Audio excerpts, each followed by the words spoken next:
তোমাদের ভাইয়া হচ্ছে আঁখি আসার আগে থেকেই আমাদের বিয়ের পর থেকে বেবি নিতে চাচ্ছিল, বাট আমি বেবি নিতে চাচ্ছিলাম না।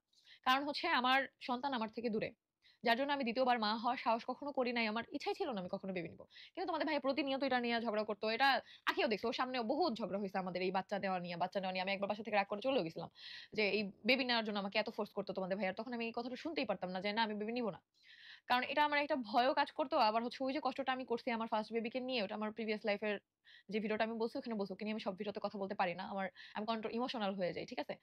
যাই হোক, তো এরপরে আহ, তোমাদের ভাইয়া অনেক কষ্টে আমাকে রাজি করলো। আমি বললাম ঠিক আছে, ইউটিউব থেকে যদি তুমি ঠিক মতো আর্নিং দেখাইতে পারো যে হ্যাঁ আমাদের আর্নিং হচ্ছে, তাহলে হচ্ছে আমি বেবি নিবো, যে আমার বেবির কোনো কষ্ট হবে না। কারণ এখন আমরা টানাপোড়েন করে চলতেছি, এই আমার ফোন সেল করে দিলাম, এই কষ্ট করতেছি, আজকে বাজার থাকবে না তাহলে কালকে এটা সেটা, আমরা তিনজন মিলে সেটা করতেছি।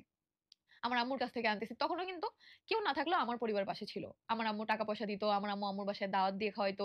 তখন আম্মু আঁখি কেউ মেনে নিছে। শুরুর দিকে রাগ হয়ে থাকলো যে তোরা যদি মিলে থাকো তাহলে আমাদের কোনো সমস্যা নাই। আর আমার ভাই তো তখন আমাদের ভিডিও করে দিছে একদম ফ্রিতে।